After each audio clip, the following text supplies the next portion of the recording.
Hi there. Well, I thought today, it's a very rainy day in the northwest Wisconsin area. I thought we'd do an indoor video with a show and tell about my pocket knife collection, or folding knives. We'll do the same with my fixed blades at another date.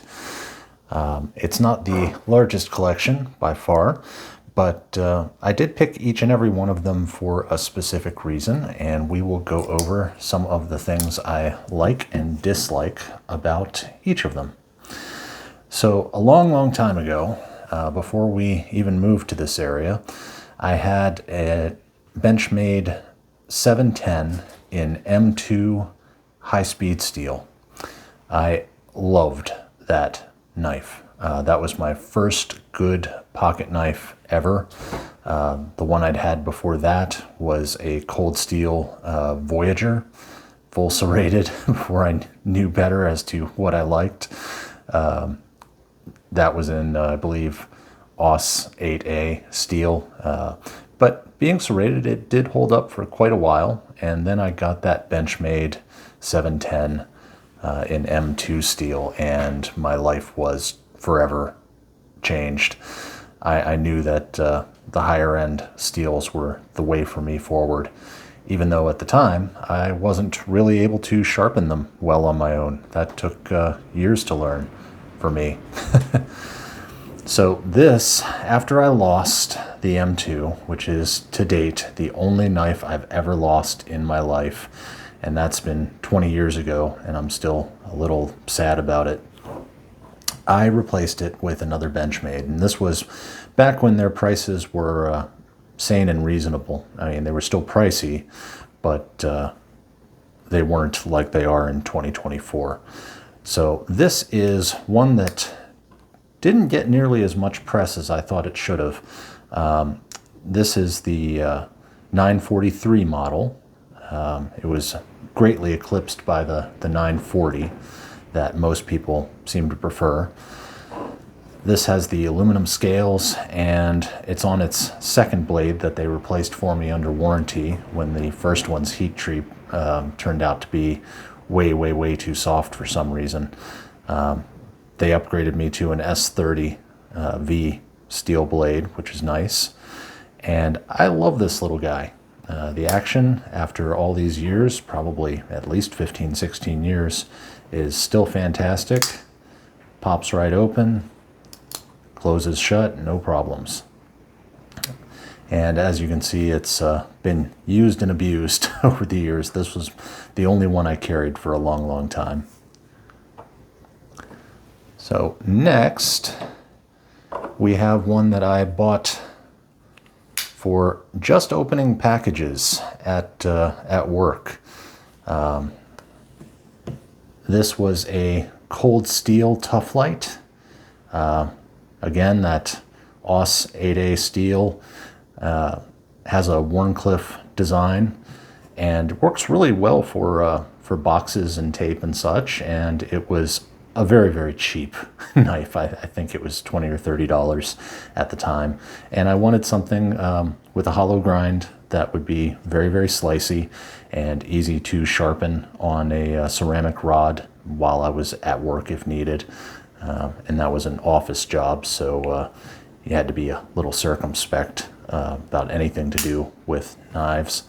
But it's still a great beater. I took the clip off of it at some point because it sits around in the garage for breaking down cardboard and such to this day. Very easy to sharpen, does not hold an edge long. So next, we'll go into one of my favorite little Benchmades. You don't see this one very often. This was the short-lived, I believe it was fairly short-lived, Benchmade Valet. And this is a small, what a lot of people would consider to be a gentleman's folder. Blade is M390, same axis lock as Benchmade's normal, just shrunk down a little bit. And I have XL/2XL hands depending on the brand, and I can still actuate it. It is a little more fiddly to get down to that thumb stud and to keep the whole thing out of your keep your hands out of the blade path, I should say. One aspect I love about any pocket knife is open back construction. I actually prefer it if there's no spacer back here and it's completely flow through. Just makes cleaning them out so much easier and preventing any, corrosion and rust. Just a personal thing, but small little blade, M390. I really like this little guy. I used to carry it at more dressy occasions, which I try to avoid in general. Next, we will go to another one that was a little harder to find. This was a Kershaw Dividend that they ran for a time in M390 steel. M390 used to be my favorite steel.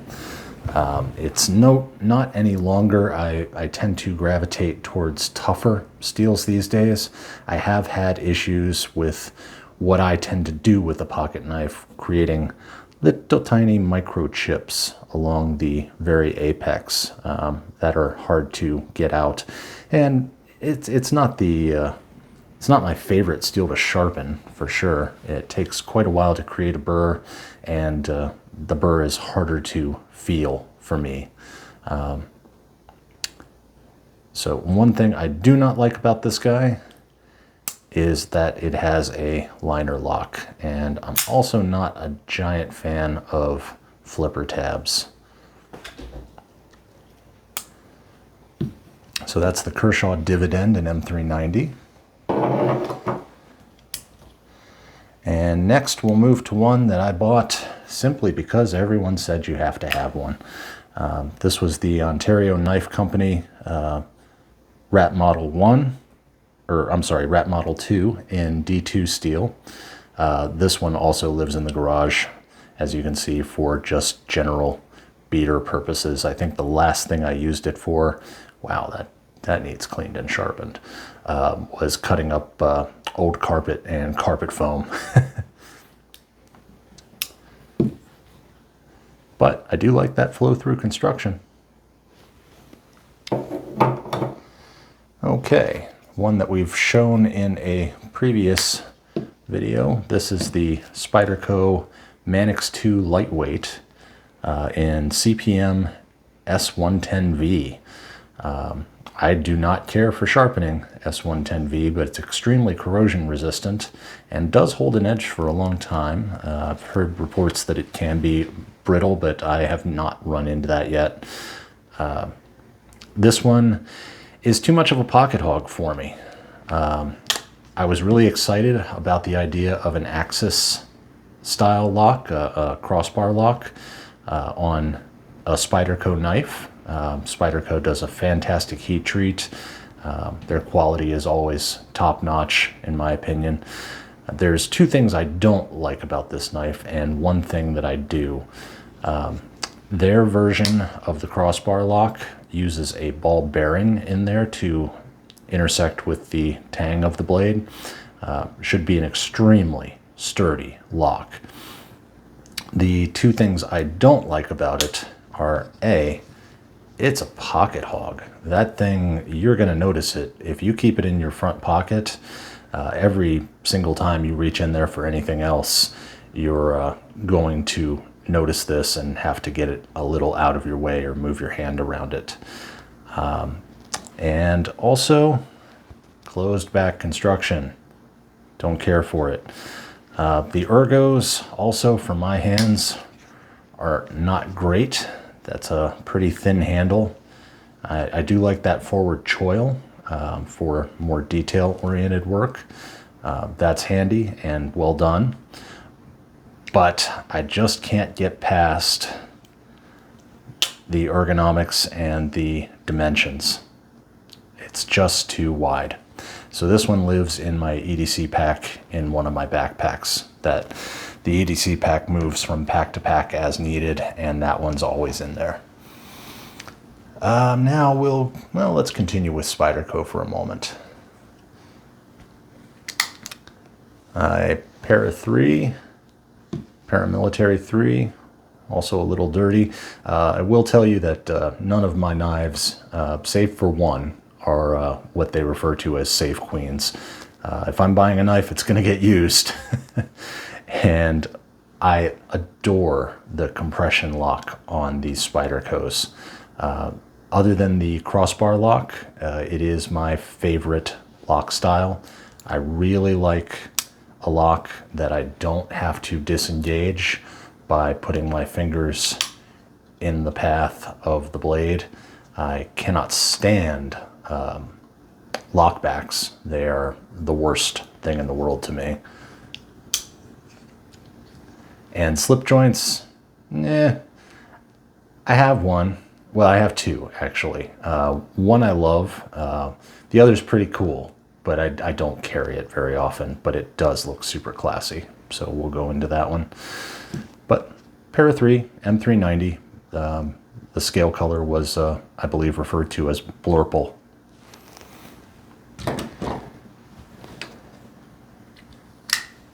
And the big brother, the Paramilitary 2. This one's also in M390. No real differences to the Para-3 other than dimensions. Longer blade. That tip is so exceptionally pointy. You do worry about the delicacy. I've never broken a tip off of a knife. Primarily, I use them for cutting things. I don't pry or dig or scrape with them, just cutting. Some light chopping, if it's a sturdier knife like a fixed blade, but pocket knives, folding knives, cutting only. Okay, now we'll move on to my 940. This was a KnifeWorks exclusive color pattern back in the day. This is also in M390. I really have, when I settle on a type of a thing, I really settle on a type of a thing. Love the flow-through construction. Crossbar lock, access lock. Knife shape just does not do it for me. Everyone else seems to love it. It just feels wrong to me every single time I use it. But you do get a lot of blade in a small package, and I believe that's what most people really like about it.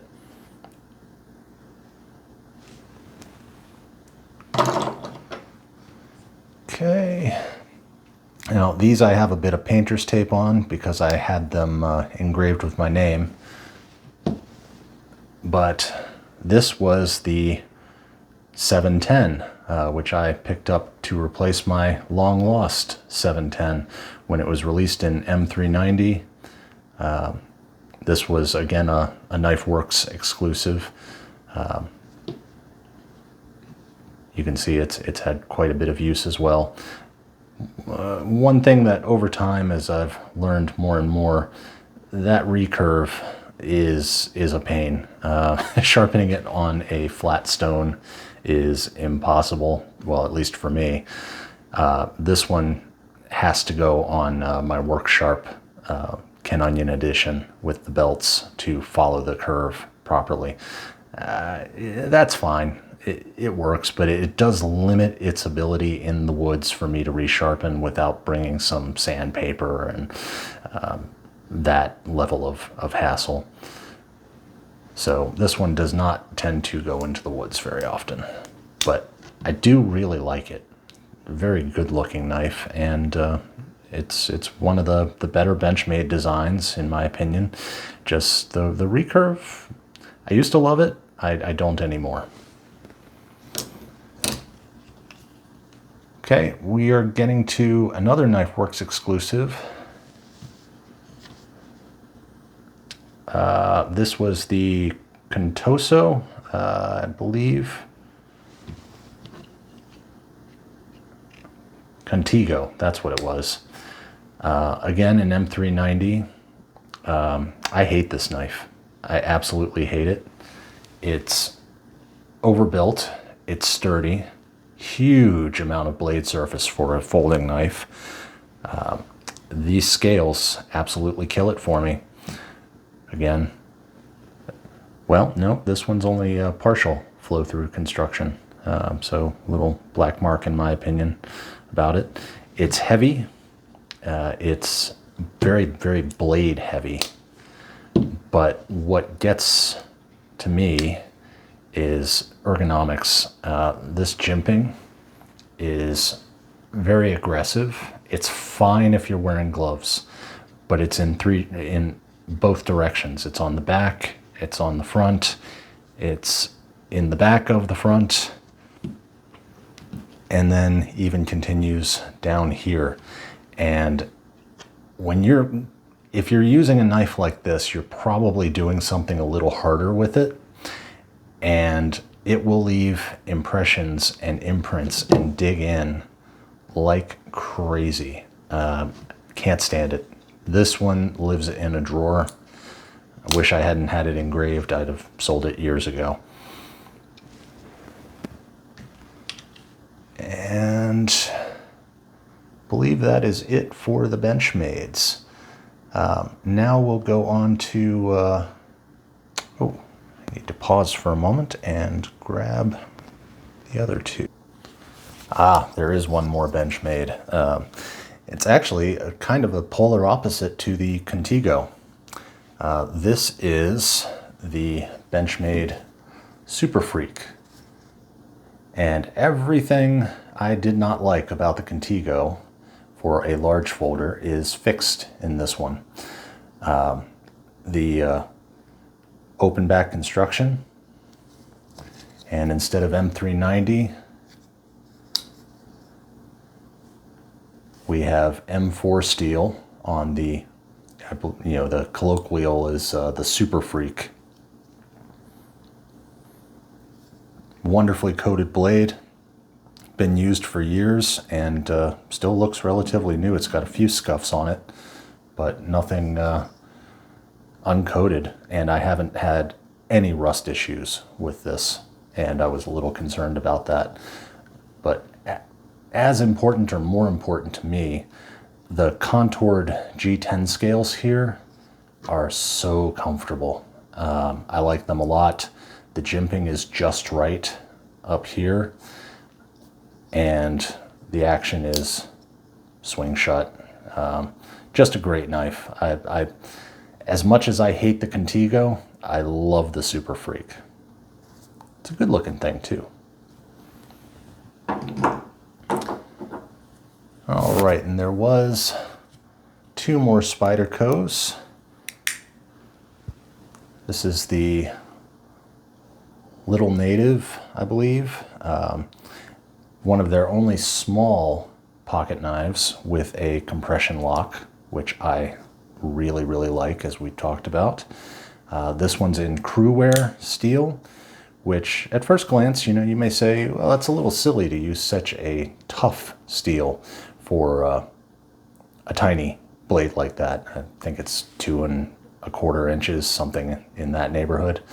However, it has a really fine grain structure, and the edge lasts a very long time. And I keep this in my truck for use on things like cutting open bags of rock and sand, potting soil, things of that nature, where it's going to get dirty enough to need a deep cleaning and a quick resharpen. But it's long enough to do the job, tough enough to not chip if I did nick a rock or something. And it takes the place of a utility blade for me. I like it a lot. And Crewwear is a really neat steel. Okay. We have the successor to my original 710 Benchmade.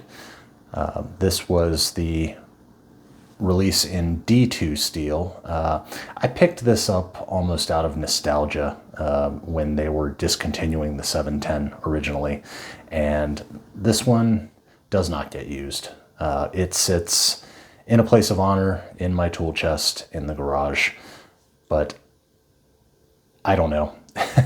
The first one meant so much to me that I decided I wanted to always have one available. That's a fairly high compliment, isn't it, Benchmade? No flow-through construction on these guys, but D2 steel, I'm not a big fan. It's annoying to sharpen, doesn't hold an edge all that long. I haven't had any issues with rust, but I also do keep it lightly oiled. Again, just ballastol, just wipe it on and leave it.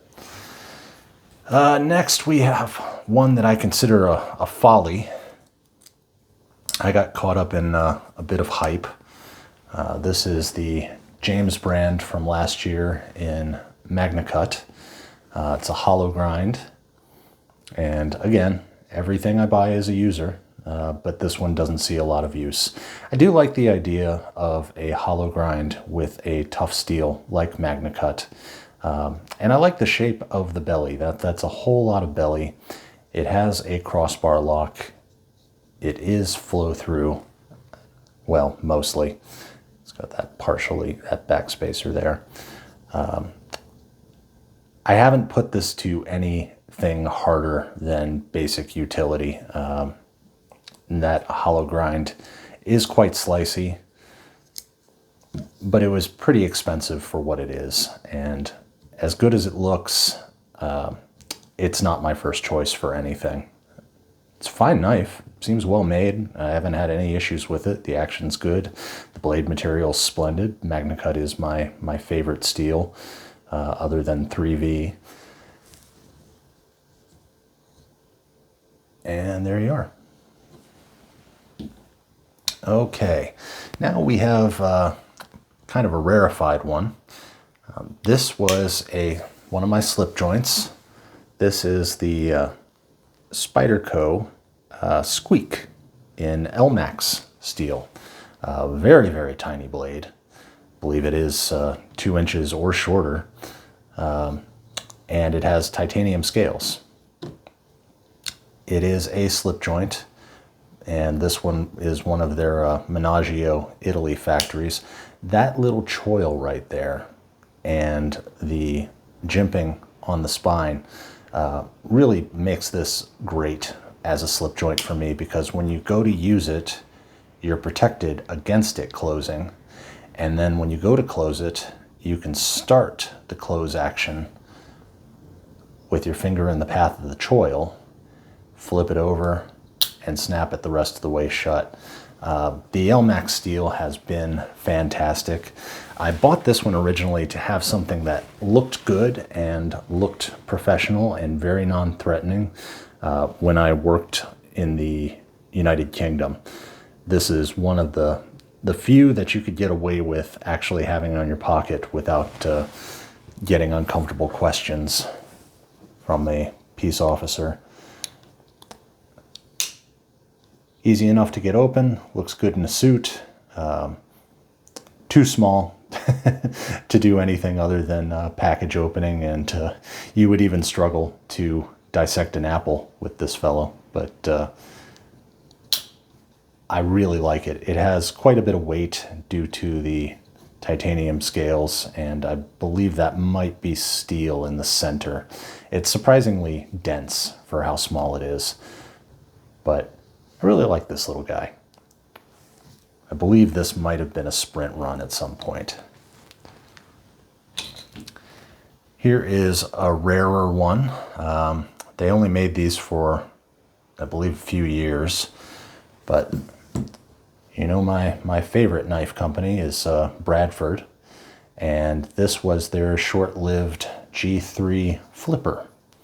Again, not crazy about flippers. I had a Gale Bradley Advocate that, I believe it was the Advocate 2 in titanium, that I sold eventually just because of how much I did not care for its flipper or the liner lock that they used. It actually hurt your fingers to use, and it never loosened up.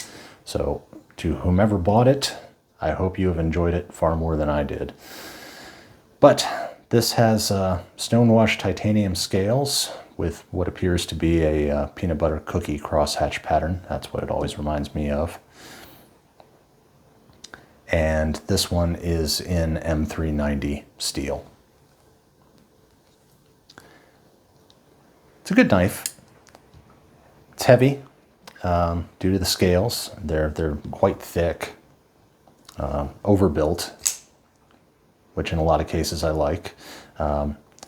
Almost a flat grind. I suppose that's a super high saber just across a part of it.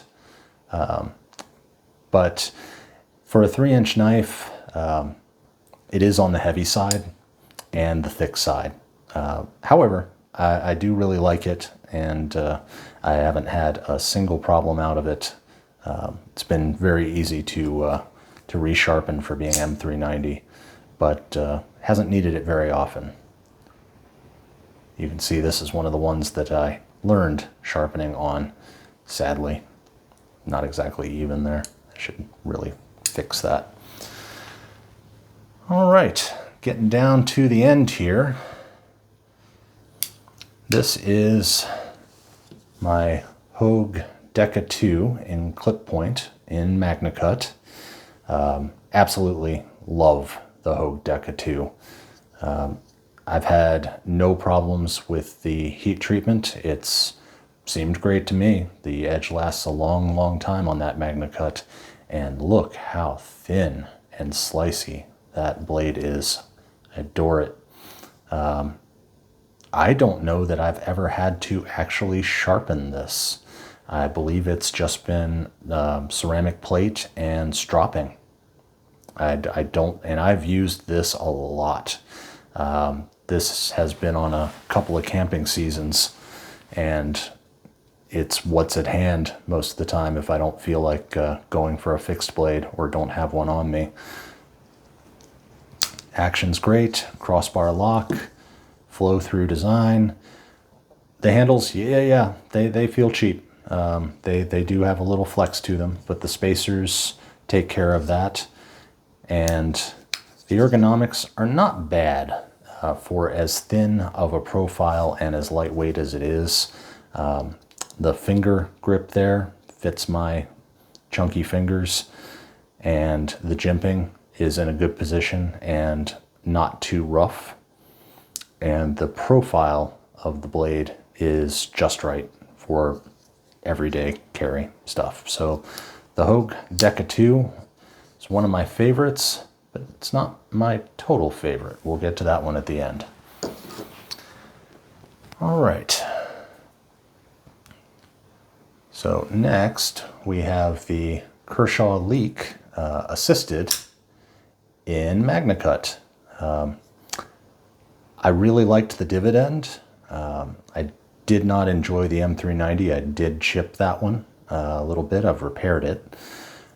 But flow-through construction, Magna Cut steel, kind of a Warncliffe what's the other term? Sheep's foot. I suppose it's more of a Warncliffe. Very, very delicate, pointy tip. Almost a straight blade edge. There's a little bit of belly right there, just a tiny bit, and very thin blade stock, very thin behind the edge. This one does cut like a laser, and when you do need to resharpen it, it's quick and easy. It's one thing about Warncliffe designs, they are very, very easy to sharpen. One more, just a moment. This is a twofer of an item. This is when I discovered the Tactile company out of Bayer, Texas. I don't understand how it can be Bayer when it's spelled Bexar, and especially since they don't pronounce Texas Tejas. But this is one of their pens. not the point of this video, but it's just a very cool locking titanium pen that takes standard refills. I like that. I wish it accepted 1mm refills. That's my favorite style of ink in a gel, but 0.7 mediums are what you're stuck with here. But it's just a gorgeously machined piece of equipment. And this was their tactile bear. This is my other slip joint. It is in Magna Cut with titanium handles with gorgeous milling. This one stays in my waist pack. Doesn't get used very often, but it weighs very little and has a very, very slicey blade with a very traditional style clip point. Very thin behind the edge, and I really like this knife. I should probably carry it more. I don't have a pocket clip for it, and I don't want to let it ride loose in my pockets for fear of losing it, but I do really like this knife. All right, now we will get to my favorite pocket knife, my favorite folder, and it is another Hogue Deca 2 that I added Flytanium scales to. These are the Flytanium distortion scales, and it is exactly the same as my other Hogue Deca 2. It's in Magna Cut with the drop point.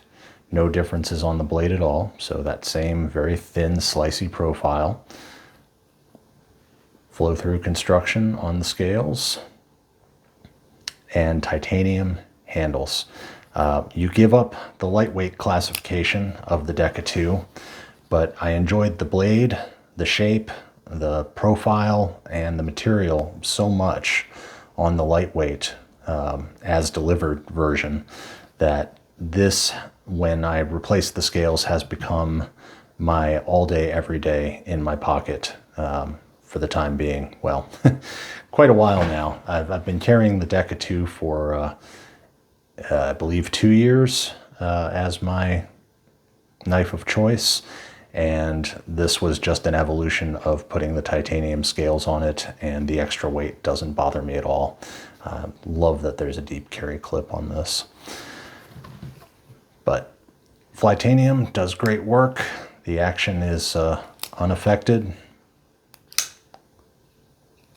though I will tell you that getting that pivot back in before I had a pivot tool was one of the more frustrating hours of my life. It took me quite a while. I'm sure some people are very good at it. I am not one of them. Okay, so that was a look at my entire folding knife collection. And keep in mind, that's been going on for 15 years, 17 years, somewhere in that neighborhood. So we have quite a wide array of things, but what I've found is what I really gravitate towards is a lock that I can disengage without getting my fingers in the path of the blade. Liner locks and frame locks are not my favorite. Compression lock and crossbar locks are my favorite. And ergonomics, I like it to have a really good grip for my hands that's not fatiguing in case I'm carving on something for a while.